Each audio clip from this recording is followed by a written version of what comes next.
आज हमने एक व्यक्ति के विचारों को, उसके जीवन भर के अनुभव को एक जाति विशेष तक बांध कर रख दिया। उसका वो जीवन भर का अनुभव, वो पढ़ाई, वो आदर्श, वो सभी को हमने सीमित कर दिया मात्र एक जाति विशेष तक, एक समुदाय तक। वो इंसान जो हर वर्ग के बारे में सोचता था, वो इंसान जो हर समुदाय के बारे में सोचता था, हर धर्म के बारे में सोचता था, लेकिन हम लोगों ने उसके उन विचारों को, उन आदर्शों को, उसके उस जीवन भर के अनुभव को एक ऐसी विशेष जाति से बांध कर रख दिया कि धीरे धीरे धीरे आज हमने उनके उन आदर्शों को खत्म ही कर दिया। मैं बात कर रहा हूं डॉक्टर भीमराव अंबेडकर की। आज 14 अप्रैल 2026 135वीं जयंती पूरे राष्ट्र स्तर पर धूमधाम से मनाई जा रही है, लेकिन आज भी कई लोग नहीं जानते कि डॉक्टर भीमराव अंबेडकर जो थे, आखिर उनका मकसद क्या था। ऐसा क्या कहा था उन्होंने जो हम लोगों को याद रखना था। वो आने वाली पीढ़ियों के लिए ऐसा क्या संदेश देना चाहते थे।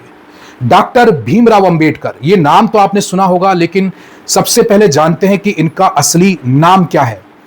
डॉक्टर भीमराव अंबेडकर, जिनका असल नाम है डॉक्टर भीमराव रामजी सकपाल। जी हां, भीमराव रामजी सकपाल, ये इनका असल नाम है।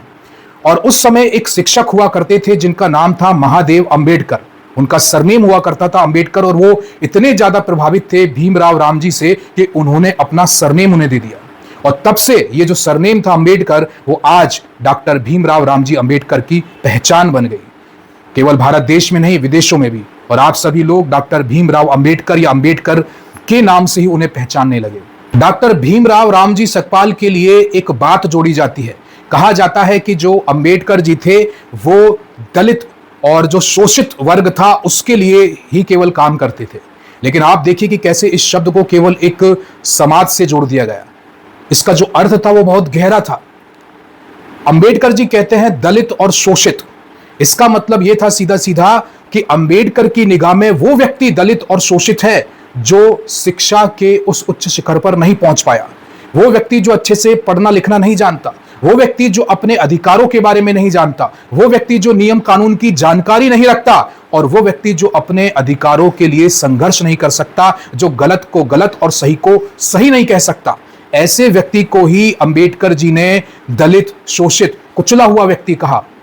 लेकिन आज देखिए, हम लोगों ने इतनी बड़ी जो अर्थ लिए बात थी, इतना बड़ा भाव था, उसको मात्र एक विशेष समाज से सीमित कर दिया। और हम देखते हैं तो आज वो महत्व ही खत्म हो गया अंबेडकर जी की बातों का, उनके आदर्शों का। अब हम देखते हैं कोई एक विशेष समाज है, चाहे आप उसे बैरवा समाज कह लीजिए या कोई अन्य समाज कह लीजिए, केवल वही उनकी रैली निकालता है, उनके बस थोड़ी सी यादें हैं या कुछ जो भी बातें हैं उनको समाज में पहुंचाने की कोशिश करता है। लेकिन बाकी देखिए, बाकी समुदाय, समाजों ने, धर्मों ने अपने आप को छुड़ा लिया। क्यों? क्योंकि वहां पर इसका अर्थ यह दे दिया गया कि दलित और शोषित वर्ग केवल वही था, जबकि अंबेडकर जी कहते थे कि हर वो व्यक्ति दलित और शोषित है जो शिक्षा के अधिकार से वंचित है, जिसने जीवन में पढ़ाई लिखाई नहीं की, जो अच्छे से अपने अधिकारों के बारे में नहीं जान सका, जो नियमों की जानकारी नहीं रख सका, जो डरकर जीता है, जो आगे बढ़ने की चाह नहीं रखता है, ऐसा व्यक्ति। और जब ऐसा व्यक्ति होगा तो निश्चित रूप से उसका शोषण ही होगा, दबा कुचला ही होगा। वो कैसे आगे बढ़ेगा? अब आप सोचिए, वो चाहे से कोई भी धर्म हो, कोई भी जाति हो, कोई भी समुदाय हो, उसमें हर व्यक्ति अगर ऐसी विशेषता रखता है तो वो जीवन में कभी भी सफलता प्राप्त कर ही नहीं सकता। लेकिन हमने उनके इस विचार को सीमित करके मरने दिया। और आज हम देखते हैं कि इतना बड़ा व्यक्ति जो 30 से ज्यादा डिग्री रखता था अपने पास। क्या आपको पता है कि जो अंबेडकर जी थे, उनकी पढ़ाई का स्तर क्या रहा था? वो केवल आप लोगों के लिए, आने वाली पीढ़ी के लिए, उनकी भलाई के लिए विदेशों में जाकर भी पढ़ाई करके आए। अमेरिका की यूनिवर्सिटी में गए, वो वहां से उन्होंने एमए किया, पीएचडी भी वहीं से किया, और किस में? इकोनॉमिक्स में। इतना ही नहीं, इसके बाद वो इंग्लैंड जाते हैं, और इंग्लैंड में सबसे जो उच्च डिग्री होती है, जो मानी जाती है पूरे उस विश्व की, जिसे आप डॉक्टरेट ऑफ साइंस कह देते हैं, कई लोग उसे डीएससी भी कह देते हैं, तो उस डिग्री को भी करके आते हैं। इतना ही नहीं, बैरिस्टर, लॉ की पढ़ाई करते हैं। आप सोचिए, 30 से ज्यादा डिग्री और सर्टिफिकेट रखने वाला व्यक्ति, जिसने जीवन भर हर इंसान के लिए काम किया, हर समुदाय के बारे में सोचा, आज कितनी दुख की बात है कि हम देखते हैं कि उसे मात्र कुछ एक विशेष समुदाय से जोड़ करके रख दिया गया है, उनके विचारों को मार दिया गया है, उनके आदर्शों को मार दिया गया। जो व्यक्ति कह रहा था तुम्हें पढ़ना चाहिए, तुम्हें अपने अधिकारों के बारे में जानना चाहिए, जो गलत है उसका विरोध करना चाहिए। अब कितने लोग हैं जो उनके आदर्शों पर चल रहे हैं, मात्र दिखावा कर रहे हैं। वो व्यक्ति जिसने अपना पूरा जीवन आने वाली पीढ़ियों की भलाई के लिए लगा दिया। आप ये जो बोल पा रहे हैं आज मैं जो बोल पा रहा हूं, ये उन्हीं लोगों की देन है जिन्होंने उन सारे नियम कानूनों की पढ़ाई की और लोगों के बीच में उन्हें आने दिया, उनको जागरूक किया, उन्हें समझाया, बताया कि अगर आप जीवन में इन चीजों को नहीं अपनाएंगे, जानकारियों को नहीं रखेंगे, नियम कानून को नहीं जानेंगे, गलत का विरोध नहीं करेंगे, तो आप हमेशा दबे कुचले ही रहेंगे, हर कोई आपका शोषण ही करेगा। लेकिन फिर भी देख लीजिए, इतने बच्चे हैं आजकल, युवा हैं जो पढ़ाई को महत्व देते हैं।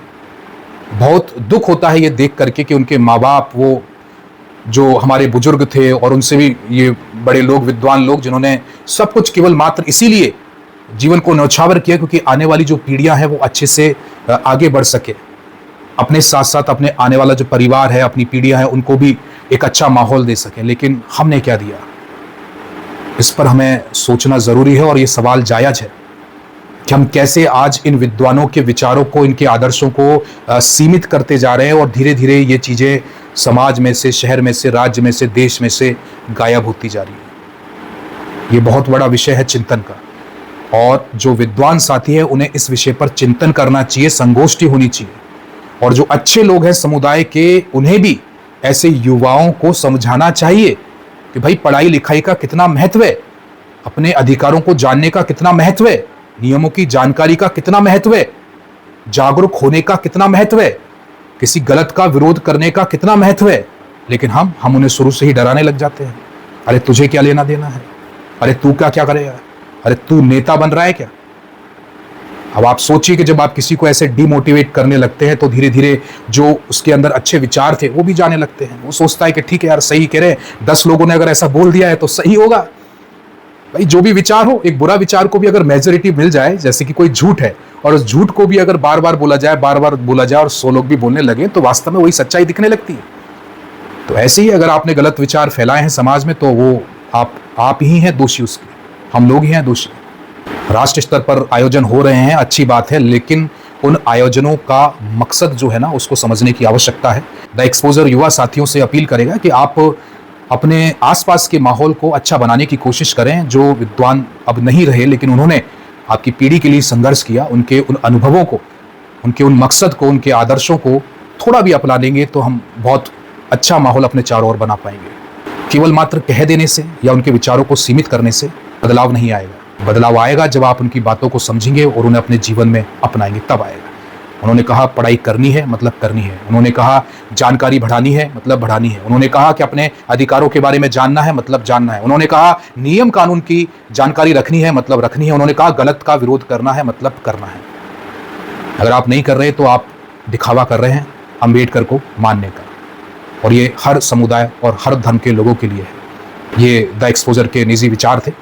हो सकता है कि आप में से बहुत से लोग इससे सहमत ना हो, आपको लगता हो, लेकिन आप अपनी राय कमेंट के जरिए जरूर दें, चाहे वो जैसी भी हो। आपको सहमत होना है या आपको असहमति देनी है, जैसा भी है, आप अपने विचार कमेंट बॉक्स में दे सकते हैं। अभी देख रहे हैं आप द एक्सपोजर, मैं बीएन सिंह चौधरी आपके साथ। नमस्कार। द एक्सपोजर न्यूज चैनल, तमाशा नहीं सच।